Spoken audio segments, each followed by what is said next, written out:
बच्चों आज की इस वीडियो में ये वाली प्रॉब्लम को सॉल्व करूंगा। तो बच्चों ये प्रॉब्लम कुछ इस प्रकार से दिया हुआ है कि कोई फंक्शन f(x) कुछ इस तरीके से डिफाइंड है। इसमें आपको क्या बताना है कि ये जो फंक्शन अपना f(x) होगा ना, इसका डोमेन क्या हो। तो देखो बच्चों, आपको पता होता है कि जब कभी भी अपने को डोमेन निकालना होता है और मान लो स्क्वायर रूट के अंदर f(x) रहता है, तो यहाँ पे कंडीशन क्या लगती है ना कि f(x) जो होगा ना, ये जीरो होगा या जीरो से बड़ा होना चाहिए। बेसिकली वो चीज पॉजिटिव होना चाहिए। और इसी चीज को मैं कुछ इस प्रकार से लिख लूँ, 1/√f(x). देन इस केस में आप क्या बोलोगे ना कि f(x) जो होगा ना, ओनली पॉजिटिव होना चाहिए। यहाँ पे इक्वल टू जीरो वाली कंडीशन हट जाती है। क्यों हट जाती है? क्योंकि आप ऐसा समझो ना, ये पार्ट अगर जीरो हो गया तो समथिंग डिवाइड बाई जीरो जो कि अनडिफाइंड हो जाएगा ना, इसलिए यहाँ पे सिर्फ यही कंडीशन लग। तो यहाँ पे देखोगे ना, ये जो आपके सामने जो प्रॉब्लम दिया हुआ है ना, उसमें बेसिकली यही मेन कॉन्सेप्ट यूज होने वाला है। तो जैसा कि यहाँ पे आप देखो, ये क्या है, 1/, ये पूरा को आप क्या लिख सकते हो, f(x) लिख सकते हो। डेट मीन्स ये चीज अपना क्या होना चाहिए, एक्स स्क्वायर की जगह यहाँ पे क्या है ना, ग्रेटेस्ट इंटीग्रल फंक्शन का स्क्वायर है। माइनस क्या है, 3 टाइम्स ऑफ, इसको शॉर्ट में जिफ बोलते हैं। तो जिफ का मतलब क्या हो गया ना, ग्रेटेस्ट इंटीग्रल फंक्शन। और माइनस tan, ये चीज जो होगा नहीं पॉजिटिव होना चाहिए। तो यहाँ पे आप क्या कर लो ना, इस पार्ट को आप टी एज्यूम कर लो। तो देखो बच्चों, जैसे ही इसको आपने टी एज्यूम किया तो ये रिजल्ट कुछ ऐसा दिख जाएगा, t² - 3t - tan > 0। That means इस चीज को तुम ऐसा भी लिख सकते हो ना, t² + 2t - 5t और -10 > 0। मैं कुछ नहीं कर रहा हूँ, जस्ट इसको फैक्टराइज कर रहा हूँ। तो यहाँ से आपको मिल जाएगा t+2 मल्टीप्लीकेशन में t-5 और दिस वैल्यू > 0। तो नंबर लाइन पे आप जैसे ही मार्क करोगे तो ये आपके -2 होंगे और ये आपके 5 हो जाएंगे। ये निगेटिव, ये पॉजिटिव, ये पॉजिटिव। डेट मीन्स यहाँ से जो रीजन आया ना आपका, एक तो ये वाला रीजन हो गया और दूसरा आपका एक ये वाला रीजन हो गया। ये आपके प्लस इन्फिनिटी और ये हो गए माइनस इन्फिनिटी।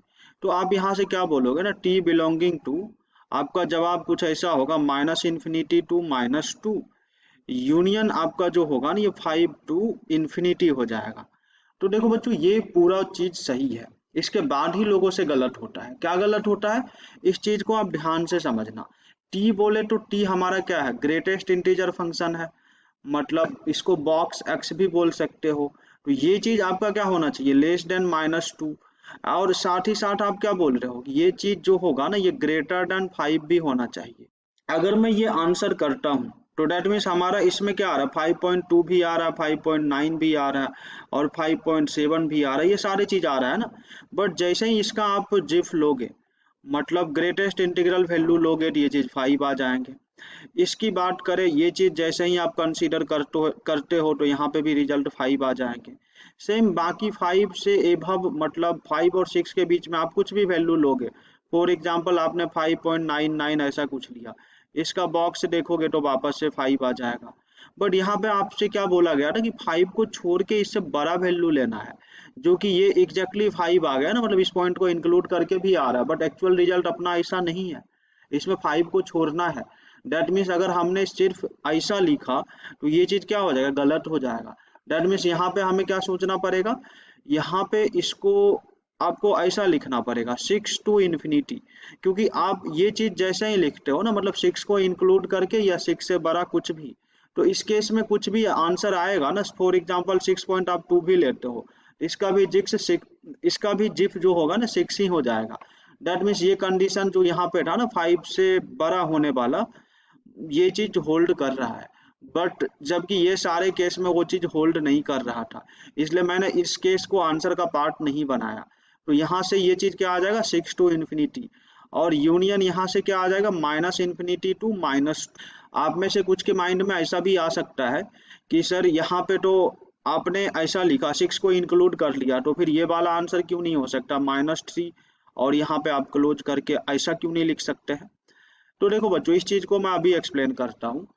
-2.3 लिया, इससे छोटा ना, इसको छोड़ के इधर वाला वैल्यू नंबर लाइन पे आप देखो ना, -2 को छोड़ के, तो समझो कि हमने -2.3 लिया और इसका ग्रेटेस्ट इंटीग्रल वैल्यू लोगे ना, तो ये -3 के इक्वल आ जाएगा। सेम इसी प्रकार -2.1 लोगे तो इसका जो ग्रेटेस्ट इंटीग्रल वैल्यूज होंगे ये भी -3 होंगे। मतलब सिर्फ लेस देन -2 लिखने से ना ये पूरा पूरा पार्ट इसमें इंक्लूड हो रहा है। दैट मीन्स इसका जो फाइनल आंसर होगा वो क्या आना चाहिए, -∞ to -2। और यहाँ पे ओपन इंटरवल लिखने से ही ये सारे चीज जो है ना ये और ये काम कर रहा है। दैट मीन्स ये चीज अपना सफिशिएंट है। और यूनियन यहाँ पे क्या लिख लोगे, 6 to ∞, और यही अपना फाइनल आंसर हो जाएगा। तो आई होप आपको ये चीज समझ में आया होगा। बाकी कुछ भी आपको डिफिकल्टी आती है इससे रिलेटेड तो आप कमेंट सेक्शन में टाइप कर सकते हो। मैं जल्द से जल्द उसका रिप्लाई करने की ट्राई करूंगा। बाकी इसी तरह की और भी अच्छी अच्छी प्रॉब्लम का सॉल्यूशन देखने के लिए आप हमारे चैनल को सब्सक्राइब कर सकते हो। तो चलिए बच्चों, हम लोग मिलते हैं नेक्स्ट वीडियो में। And thank you so much for watching this video.